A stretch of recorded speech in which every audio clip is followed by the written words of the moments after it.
Growing up, I had dreams and aspirations, but always felt like the kid that didn't fit in. For the most part, I wasn't a bad kid, but when I made the transition into adulthood, I turned to the streets for guidance. This led to getting locked up in juvenile hall, doing time in CYA, and eventually a 120-month sentence in federal prison.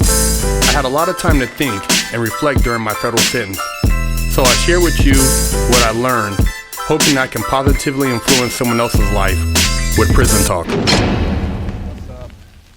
Big Hurricane 916, getting down with Fresh Out and Prison Talk. And I want to share something with you guys about some of the differences between like the blacks doing time in prison and the Mexicans. The Mexicans that do time in prison, who program and run with their car, handle their business, when they get out, they kind of disappear into obscurity. They might be doing things in their neighborhood or investing in businesses and stuff, but they low-key stay off the radar and don't attract a lot of attention per se, talking about how much drugs they sold or, you know, how much weight they moved and how they did it, and they don't really talk about that, man. If you peep out social media, but if you click through social media, you'll see a lot of ex-black drug dealers kind of breaking down how they got their drug connects, how they maneuver the drugs in the neighborhoods. They basically give a blueprint to anybody in law enforcement on how the blacks get down in their communities. And that's why it's so easy to penetrate black communities when it comes to building conspiracy and RICO cases, because all the information's out there. All you got to do is connect the dots, and it doesn't take but one little, wanderer guy to get busted, and it'll just lead all the way back up to the top, because there's not really a like a catch phase to keep that person from knowing too much information about the top, where in, like, say, the Mexican or Hispanic culture, usually the top guy, he don't even live in the country, or if he does, he's like only in for so many months at a time, and he's moving around, but nobody really talks about him. Most people don't even know who he is, so you can't tell on someone you can't identify. So it's a totally different way, just with, like I said, how they do their time and get out. And a lot of times bubble up harder than when they went in the first time, or take what they had and invest it, because they have these contacts back in Mexico. See, the blacks, they don't have no contacts in any foreign country where they can move any money to acquire any property or any international businesses. That's why blacks, when they get busted, it's usually a wrap. Where the money's right in the hood, it's buried at their mama's house, their baby mama's house, or their girlfriend's house. Whoever it's at, it's gone as soon as they get cracked. They might have a little bit of money for an attorney, and hopefully they have some money somewhere where nobody can find it, and they can get to that when they get out. But other than that, there's nothing that's gonna perpetuate that money to help it grow, because usually that person who was hustling is hustling, feeding like 2 or 3 households, and there is no other structure within there to keep that going as far as business wise. He don't like, there's no extended family that understands the game, because most likely he's maneuvering by himself because he can't trust nobody. Mexican culture is different. They usually have a female, she's down, she's, taking care of business while he's away, or she's making sure shit is on point. Not all the time, but more than in black culture. I know, because I know some Mexicans that are balling and they handle their business. They won't even come on the channel to do interviews, even if they haven't been in the game for a while, because they don't want to have their faces on social media like that. They might have social media, but they're not going to go on a platform and talk about the weight they were moving or what they were doing. They are forbidden to do that. They will get, reprimanded by the big homies for putting the business out there about the hood. You very rarely do you see any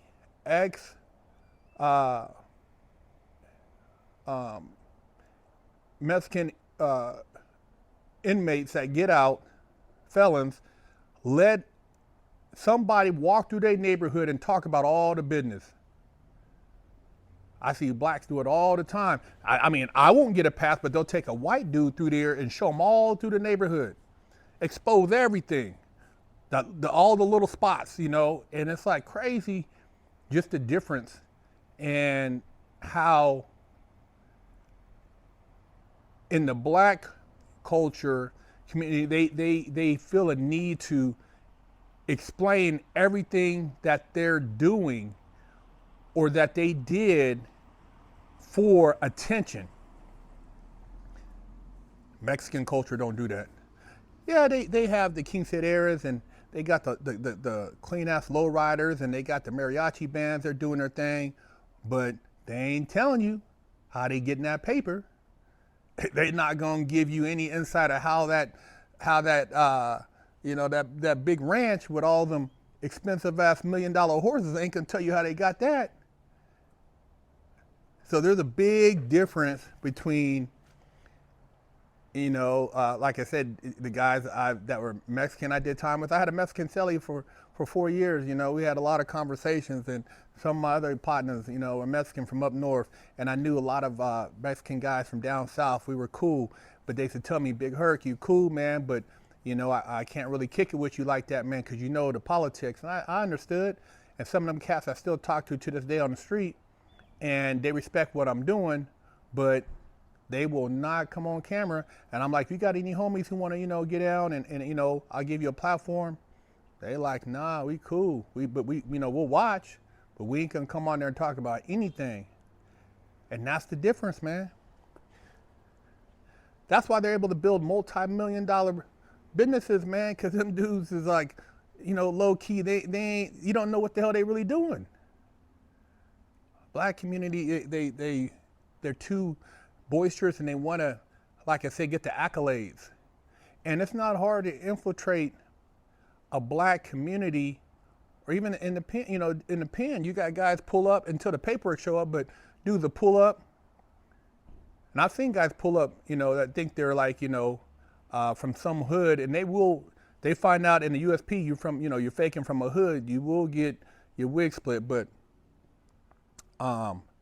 you will not believe how many guys are in the pen that got busted by dudes who, somehow infiltrated and, said they were the plug, and nobody checked, and these dudes are straight DEA.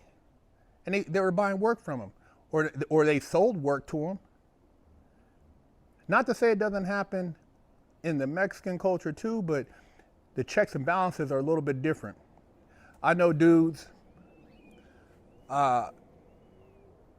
they got people who can figure out some shit and run IDs, all type of shit. They on some other shit. They like, you trying to get in? Okay, let's do this, and they'll cross-reference and court appearances and juvenile cases, and oh wow, you got arrested this time, and they let you right out. This doesn't add up, man. But you said your so-and-so, dude, they run all, they will run that. You from where? Okay, what's high school? Okay, where, this and that. They run all that shit. If you're gonna be in the game, you better know who you're dealing with. And when you're doing time, you better know who you're dealing with. You be kicking with somebody, man, and think this dude's your partner, and you don't know what his intentions are. He might be trying to work off another case, or he's dealing with something where he has to give up something to get something back. But yeah, the Mexicans, they do their time differently. They program differently, man. They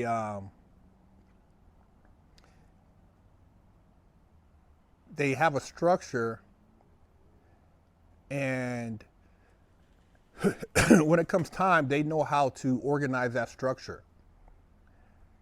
There might be a little headbutting to a degree, but if everybody's from a certain area and they have a situation, they know how to rally that thing up, man. And that's why you see them on the street. They be balling, owning property, businesses, making moves. And I'm just, telling it like it is, not to say that there aren't some brothers doing the same thing, but the Mexicans, man, shout out to all of them out there that's handling their business. I've always been cool with a lot of my Mexican partners, man. And like I said, up north, we program different. So Mexicans and blacks, they like brothers, man. But I know it's a lot different down south in Southern California because of just the nature of the gangs and stuff like that. You got a lot more headbutting, but I've met some cool cats from down south that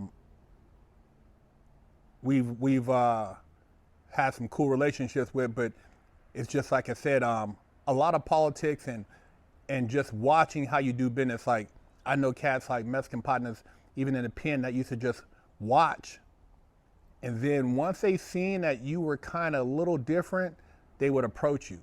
And I've had that same thing on the street. Dudes that seen me a couple different times and then be like, hey man, I see you doing this and that, and then they'll get at you. But they gotta make sure you ain't on no bullshit. But they gotta make sure they're not inviting you into some shit and you blow their shit up because you on some street shit, some dumb shit. And that goes for anybody, man. You gotta know who you bring into your circle, man. But they ain't bringing just anybody in their circle. They shit is a lot tighter and in the pen. And then, like I said, when they get out, it's hard to get like a G'd up Mexican cat. It's hard to get him to come and talk about anything because, dude, you ain't supposed to talk about anything on camera. You won't even see any Russians or Armenians really talking on camera about the shit they were doing. And another thing I'll point out to y'all is the level of gangsterism.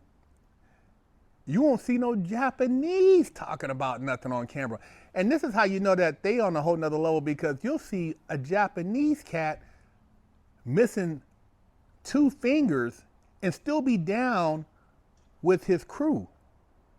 I remember one time I asked a brother in the TV room, man, his brother from, I want to say he's from Washington, and he was talking all this shit. And I said, man, so what if, you messed up and, you had to accept punishment and blah, blah, blah. He said, man, I'll tell on everybody before I let him cut my finger off. I said, yeah, there you have it. That's why you in the position you in, and you done been in here. He was on his 2nd federal bid. He would have told on everybody. It ain't cut for the game, man. A lot of these dudes they want the glamour, but they ain't cut for the game. They ain't cut for the game. So, yeah, man, if you are Mexican or Hispanic, you want to get down, holler at me. I don't try to get anybody to incriminate themselves on the channel, talk about anything you haven't done. Don't be bragging about shit you ain't got caught for. But I like to show the different perspectives so that these youngsters can learn the real, because there's a lot of bullshit out there. So holler at me, Big Herc 916, getting down fresh out, prison talk.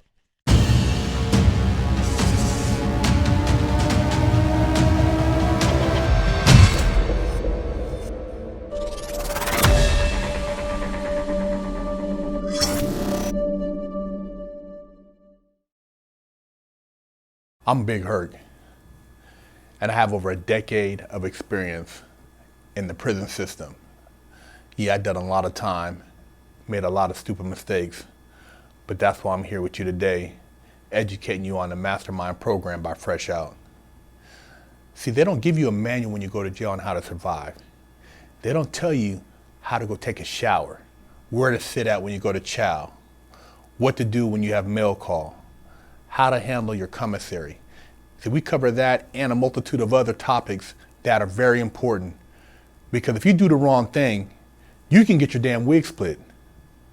We have over 100 million views as of date on our YouTube channel, but we've put and condensed all this knowledge into this Mastermind program so that you can provide your client with a winning chance.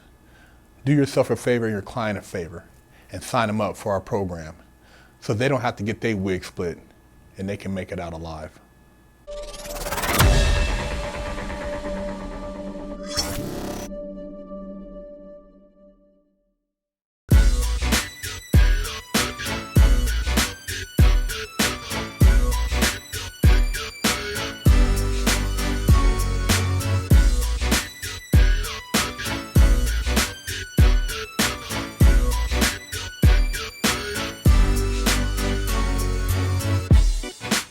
Lockdown's over. Get your yard time in. Exclusively at FreshOutSeries.com. Big Herc 916 with Fresh Out Ministries. We're doing a new program where we're doing a takeover of a mom pop cafe or restaurant, and we're doing a pay it forward. So we're going to offer free meals at this particular restaurant or cafe, mom pop, for a certain amount of time. And we are asking that you make a donation to pay it forward so that we can continue doing this program for other mom pop restaurants and cafes, because we know that it's hard times out here. You have a lot of people that talk the talk, but they don't walk the walk. And so we're actually walking the walk. We've been doing it for over 11 years on social media. We've been getting shadow banned. We've been getting demonetized. So we want to give back, and this is our way of giving back to helping everybody through these trying times with this economy. You know, a lot of churches, they got $100 billion, and you don't see them out here helping the people who are in times of need, but they're still taking in the form of donations. But how's it helping the community? We want to build a community sense where we help each other, we can all overcome. You can't sit around waiting for somebody to save you. You got to save yourself. And this is the way you do it. So by us being able to do these takeovers with Fresh Out Ministries, with the mom pop restaurants and cafes, we want to be able to film, talk to you guys, get your feedback on what's going on right now in society. Hopefully you guys find it in your heart to donate. This donation, which is a pay it forward, will allow us to do other mom pops around the country eventually. But right now we're going to be in Southern California and Los Angeles, Orange County. So hey, reach out to your local businesses there. And if you are out of town in another area and you would like us to come there, if you provide the necessary means, we will come there also and do the same pay it forward. But right now, hey, if you're in locally in Los Angeles, Orange County, hit us up, freshoutseries@gmail.com. You can also make a donation on our link tree on our Instagram at Fresh Out Series. We look forward to seeing you guys. What's up? Big Herc 916 with Fresh Out Ministries. We're starting a new program that we call Pay It Forward, where we're doing a takeover of a mom pop cafe or restaurant to help feed those who are in need. And if you feel in your heart to donate, we're going to use that money to pay it forward to do another takeover of another restaurant, helping build community unity, because we know it's hard times right now. You got a lot of people that talk the talk, they don't walk the walk. A lot of churches out there with a lot of money, but what are they doing to give back to the community? Well, we're giving back. And if you're in Southern California Orange County, Los Angeles area, you have a food truck or a restaurant, hit us up, freshoutseries@gmail.com or freshoutseries.com. And if you would like to make a donation for this program, you can go to our link tree and our IG at Fresh Out Series.